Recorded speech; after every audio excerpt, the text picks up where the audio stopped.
I've lived on this farm my entire adult life. 40 acres of Oregon soil, pine trees thick enough to swallow a man whole, and nights so quiet you can hear your own heartbeat if you stand still long enough. I thought I knew every sound, every shadow, every shift in the wind that crossed this land. But even after all these years, I still remember the summer when I realized I didn't know my farm as well as I believed. It started with the animals acting wrong. Not in a way you could point to and say, this is it, but in the small, uneasy ways that make your skin crawl. The dogs, normally confident, loud, territorial, refused to go near the eastern woods. They'd growl at the tree line, tails tucked so low they brushed the dirt. Chickens, usually noisy and restless at dawn, had stopped laying consistently. They clustered together in the corner of the coop like something out there terrified them. At first, I blamed coyotes, maybe a cougar passing through. That happens out here. This land isn't tame, and anyone who lives in these mountains knows that nature has its own rules, its own hierarchy, and people aren't at the top of it. But then came the footprints. I still remember the first morning I saw them. Deep impressions in the dirt behind the barn, spaced too far apart to be a bear, too wide to be a man. I crouched over them with my coffee cup shaking in my hand, staring at something that made no sense. 5 toes, long and spread wide, a heel like a human's, but twice the length of mine. They looked like something that had stepped out of a nightmare or an old campfire story. I told myself it was just erosion, maybe some weird distortion in the mud. I didn't want to think about the alternative. Even out here, where legends run as deep as the roots of the pines, admitting you believe in anything strange can get you labeled as the town oddball. But then the nights changed. I'd lie in bed with the windows open, letting the summer air drift in. Most nights the forest is full of crickets, owls, coyotes, calling from miles away. But that summer, something else joined the chorus.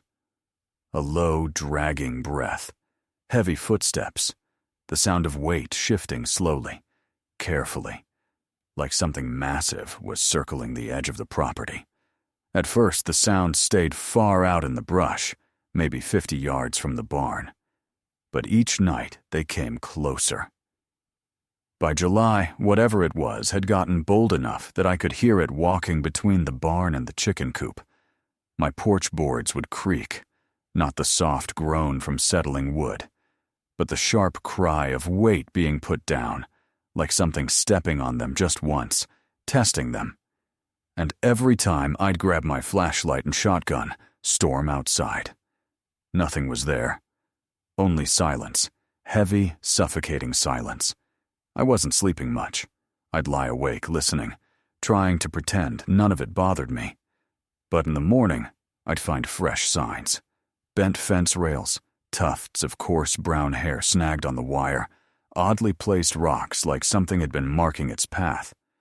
Once, I found the goats huddled together in a tight cluster, staring at the woods like their lives depended on it. I'd never seen them act that way, not even during the cougar scare back in 2008. Whatever visited my farm wasn't hunting, was watching, and that terrified me more than anything. People talk about gut feeling like it's some mystical nonsense, but out here, your instincts mean survival. Mine were screaming at me that something was wrong, very wrong, and that ignoring it wasn't going to make it disappear. One night, I stepped outside around midnight because I swore I heard the sound of something sniffing the air near my window. I know that sounds crazy, but it was close.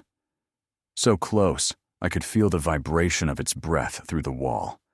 The moon was bright enough to see the field, the barn, the outline of the trees. That's when I heard it. A deep, low, rumbling growl too resonant for a bear, too long for a cougar. Something between a human moan and an animal warning. It froze me where I stood. I didn't move, didn't breathe, didn't blink. It was the kind of sound that makes instinct take over and tells every part of you. Do not run.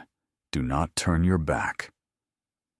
I scanned the edge of the field, but all I saw was darkness shifting between the pines. A shape, a shadow. Something upright. Something tall. Tall enough that it blocked the faint glow of moonlight through the branches. My heart climbed up my throat. I raised the shotgun, though I wasn't sure what good it would do, and called out into the night. Hey, you stay away from my animals. The shape didn't run. It didn't even flinch. It just paused, tilted its head, like it was studying me, measuring me, trying to decide what I was. I don't know how long we stood there, maybe seconds, maybe minutes. And then, just as silently as it had appeared, it stepped back into the woods, swallowed by the trees. I didn't sleep at all after that. In the days that followed, I tried to convince myself I'd imagined it. That stress, or exhaustion, or the shadows cast by the moon had played tricks on me. But the animals refused to calm down. The dogs wouldn't leave the porch. The horses snorted and paced at night. My normally docile sheep rammed the fence trying to get away from something only they could sense. And that's when the fear turned into dread. Something was out there. Something big. Something smart enough to avoid every camera I set up. Quiet enough to move through brush without snapping a twig. Bold enough to stand 20 yards from my house without fear. And for reasons I didn't yet understand, that something had chosen my farm. Looking back, that was the real beginning. Not the footprints, not the growls, not even the shadow in the field.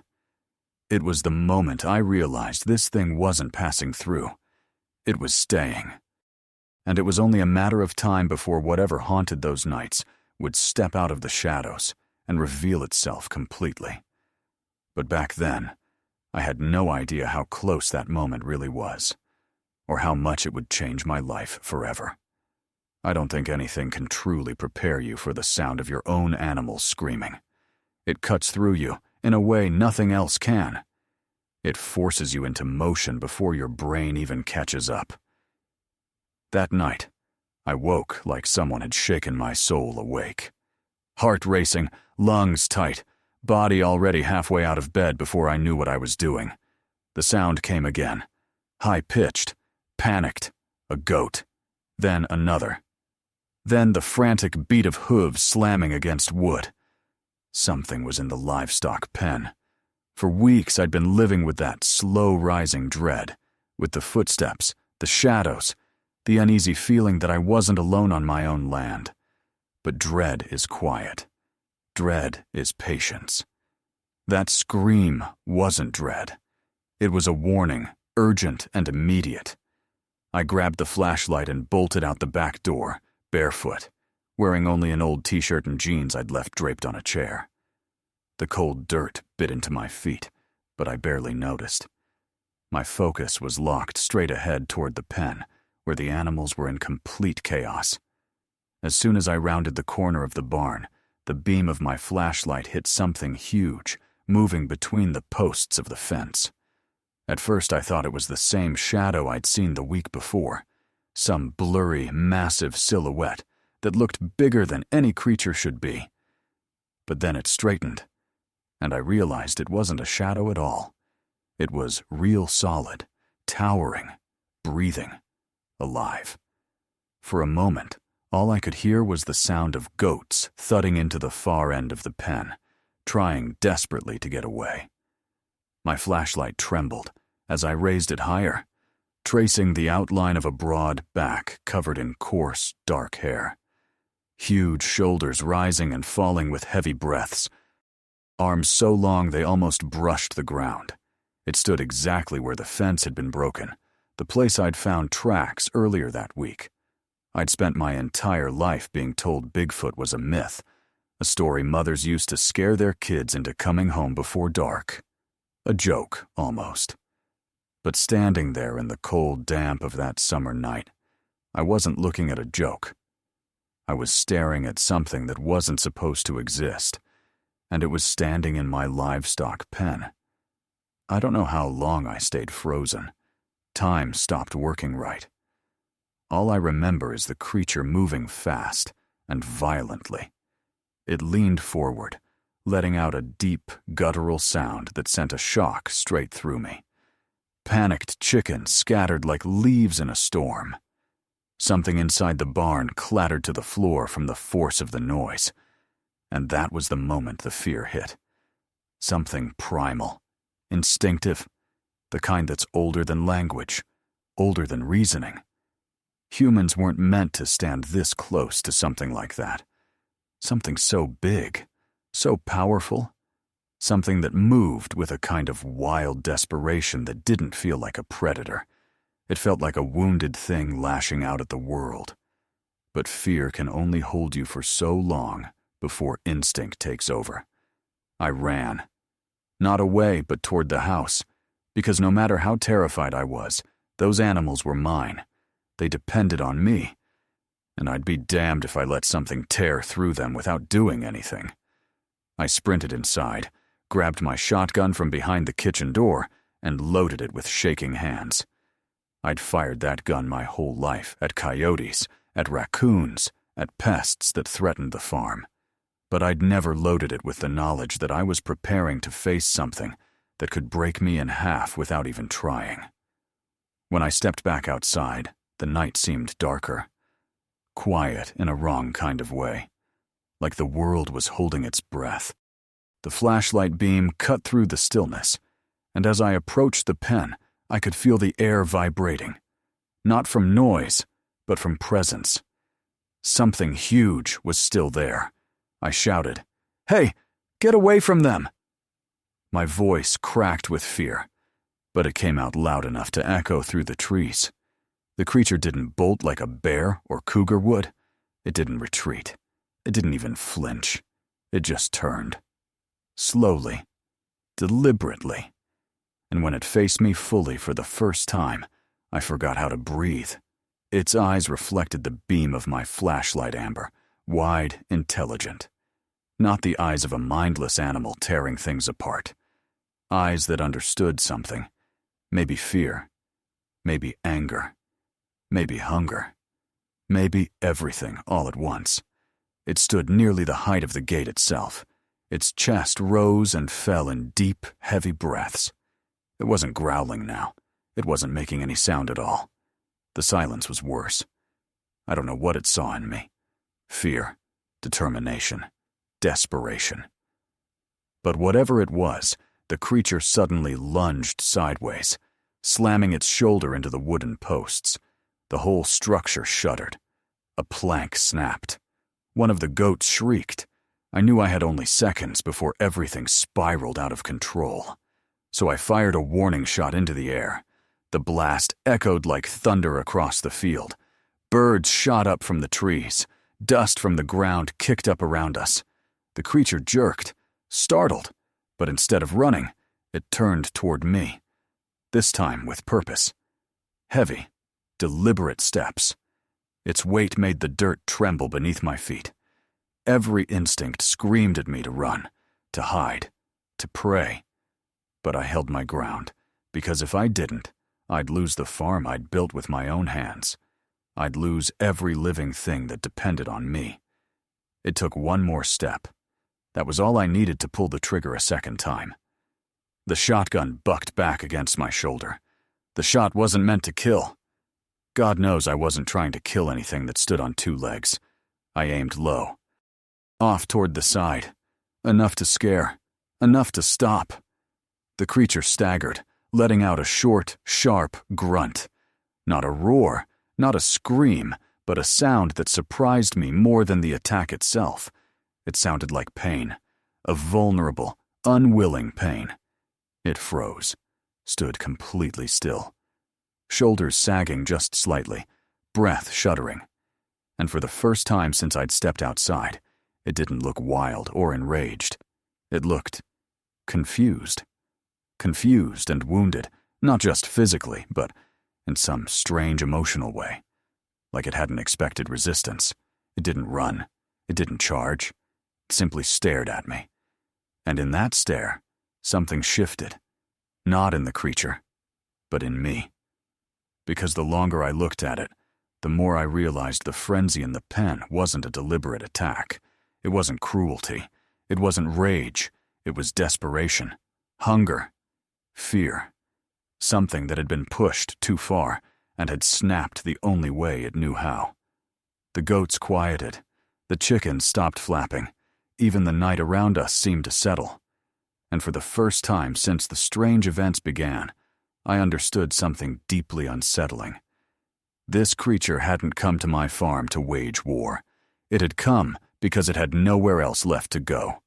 And that realization, as strange as it sounds, would become the foundation for everything that happened next.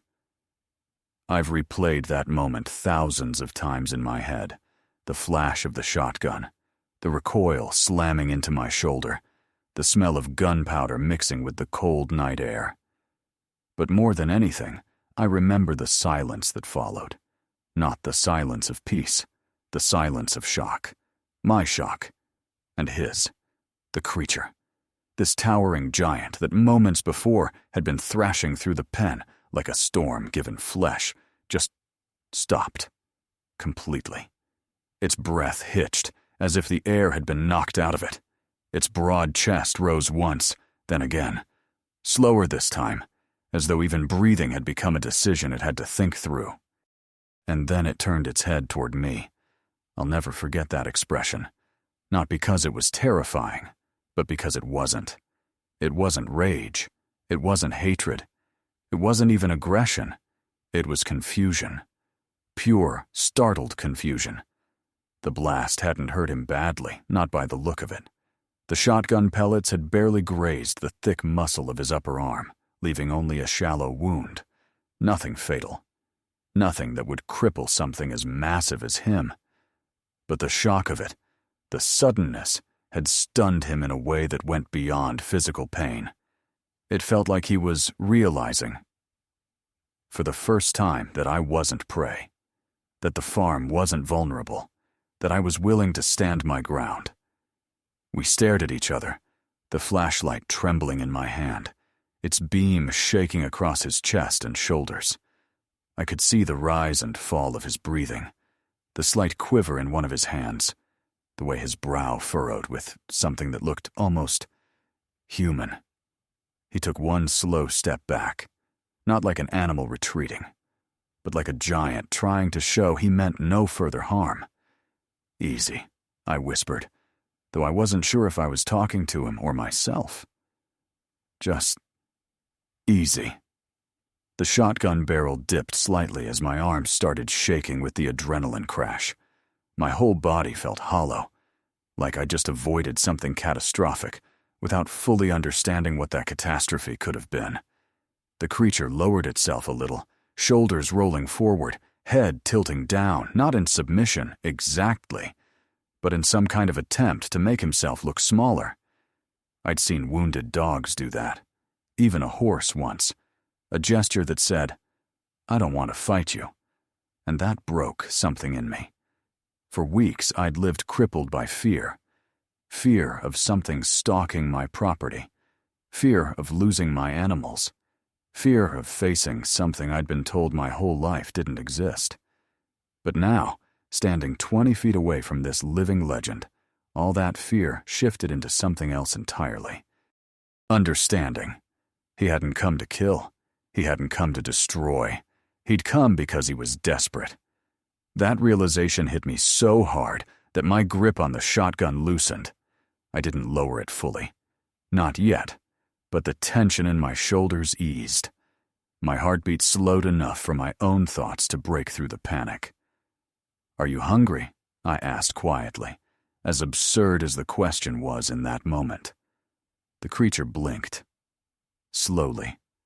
Deliberately. Something about the way he moved, though careful, so aware of every gesture, told me he understood more than I gave him credit for. He lifted his left hand and placed it lightly against his chest, near the spot where the pellets had grazed him. Not clawing at it, not showing pain, just acknowledging the injury. His fingers were long, thick, and strong, but the touch was gentle. Then he looked at me again. Not in challenge, not in threat. In a way that felt like recognition, as if he finally saw me for what I was. Not a danger, not a rival, just a man trying to protect his own. "I'm not going to hurt you," I said, forcing my voice steady. "But you can't attack the animals. Not here. Not like this." The creature shifted his weight, and for a moment I tensed again, but he simply took another step back, then another, and another. Each movement slow enough that it almost felt like a message. "I hear you." When he reached the broken fence, he paused. Not to flee, but to look back at the pen. The goats were trembling in a corner, but none were harmed beyond panic. He seemed to notice that. Register it. Maybe even regret it. For the briefest second, I swear I saw guilt in his posture. Then he turned toward the tree line. He took 3 steps, disappearing into shadow almost instantly. But before the forest swallowed him completely, he stopped and glanced over his shoulder. The beam of my flashlight caught his eyes just long enough to see something unmistakable in them. Fear, relief, uncertainty, intelligence, and something else, too, something I wouldn't be able to name until much later. Trust. He vanished into the darkness, leaving behind only the faint shake of branches and the lingering echo of heavy footsteps fading deeper into the woods. I didn't move for a long time. My farm was quiet again, unnaturally quiet, like the world itself was waiting to see what would happen next. The goats calmed slowly. The chickens stopped fluttering. Even the dogs, who'd been hiding under the porch, crept out cautiously. When I finally lowered the shotgun, I felt my knees threaten to buckle. I leaned against the fence, breathing hard, trying to grasp the magnitude of what had just happened. I had fired at a Bigfoot, a real one, a living, breathing giant that had been on my land for weeks. And instead of turning into a tragedy, it had ended in understanding.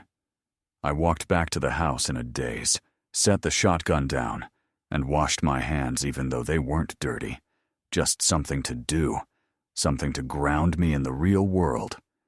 But the truth was, the world wasn't the same anymore. Not after seeing the way he reacted. Not after seeing the pain, not only physical, but emotional. Not after realizing he wasn't a monster. He was something else. Something closer to us than we ever imagined. Something capable of fear, of thought, of restraint. And deep down, I think I already knew what the next step had to be. If he came back, and I was certain he would, I wasn't going to meet him with a weapon. I was going to meet him with food, with calm, with intention. Because the shot that night didn't just stop him. It changed both of us. It destroyed the fear between us and replaced it with a fragile thread, one that could break at any moment, but one that existed nonetheless. A thread that, in time, would become something I never expected. A bond. I didn't sleep much the night after the shot. Even when I closed my eyes, I could still see him, standing in the beam of my flashlight, towering, wounded, confused, and yet somehow gentle. That expression he'd given me before disappearing into the trees. Part fear, part apology, part something I didn't have a name for, kept replaying in my mind until the sun began sneaking through the blinds. Morning came heavy and gray. I walked the length of the pen, checking the animals. They were skittish, but unharmed, milling about in that restless way animals do when they haven't yet decided whether danger is gone or only sleeping. I repaired the broken fence in silence, replaying every detail from the night before. Every sound, every look, every step. I couldn't shake the feeling that he would come back, not for the animals, but for something else. Maybe clarity, maybe safety, maybe food. I didn't understand it fully at the time, but something in our strange standoff had shifted. He wasn't just a creature passing through. He was something trying to survive, just like everything else out here. The rest of the day passed in a haze. I stacked feed, fixed the gate, checked the barn roof, but nothing I did mattered. I was waiting. And as the sun sank behind the tree line, and the sky turned that deep blue that comes just before full night, I felt a tightness in my chest. What if he didn't come back? What if he came back angry? What if he came back hurt worse? What if he didn't come back at all? By the time darkness settled in, I'd made up my mind. If he returned, he wouldn't find a man standing there with a shotgun again. He'd find something different. So I gathered what I thought he might eat. Bread, dried meat, apples, leftover stew. I warmed on the stove and placed it gently in a metal pan outside the fence, near the path where he'd retreated the night before. I didn't leave anything too close to the animals. I wasn't foolish. But I left enough to show intention, a gesture, a peace offering. And then I waited. Hours passed. Crickets hummed. The barn creaked in the cooling night air. A wind came through and rustled the trees, carrying the smell of pine and distant rain. Around midnight, the world shifted. Not with sound, but with presence. Like the air thickened, like the night paused, like the earth itself held its breath. I didn't hear footsteps this time. No growl, no rustle, just a feeling, a weight that sank into my bones, the way thunderstorms do before they break open the sky. I grabbed my flashlight but didn't turn it on. I stood still, listening, heart hammering in anticipation. Then I saw him. Just a shadow at first, barely distinguishable from the forest behind him. But as my eyes adjusted to the darkness, his large frame came into focus. Broad shoulders, long arms, the slight slump of someone cautious, not aggressive.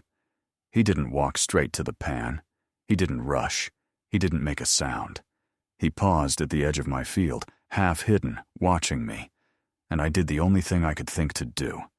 I raised my hand slowly, not in surrender, but in show of peace. "It's okay," I whispered, even though I wasn't sure he could hear me. "It's for you.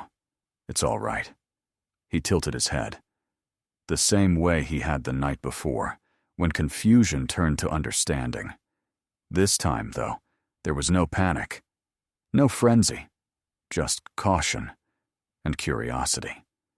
After what felt like a full minute, he stepped forward. Each step was deliberate, placing his weight carefully, his long arms swaying slightly at his sides. He approached the pan with slow, measured movements. When he reached it, he crouched down still, towering even on bent legs, and sniffed the food gently. Then he looked at me, not down at the food, not at the animals, at me. And in that moment, there was something almost like conversation in his eyes, a question, an acknowledgement, a bridge. He took a piece of bread, gestured with it lightly, and ate. I exhaled for the first time in what felt like 10 minutes. He stayed there for a long while, eating slowly, calmly, never taking his eyes fully off me. When he finished, he placed one large hand, massive, flat, covered in thick, dark hair, on the ground beside the pan, almost like he was returning something, a wordless thank you. Then he stood, shoulders rolling with age or exhaustion, or simply the weight of being something alone in a world that hunted legends. He walked back toward the trees, but before he disappeared, he paused. He looked back, held my gaze, and then nodded. A small, deliberate, unmistakable nod. That was the moment the fear between us died. In the days that followed, something extraordinary and unexpected happened. He returned again, and again, and eventually, almost every night.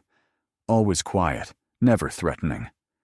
At first he stayed far from the livestock, almost avoiding the pens entirely, as if remembering the chaos of that night and wanting to show he meant no harm. I learned his patterns, his mannerisms. He moved differently depending on mood. Slow, cautious steps when uncertain. Smooth, almost gliding strides when comfortable. He always paused at the edge of the field before approaching, like he wanted to make sure I knew he was coming. I began leaving food every evening, meats, vegetables, whatever I had to spare. Not scraps. Real food.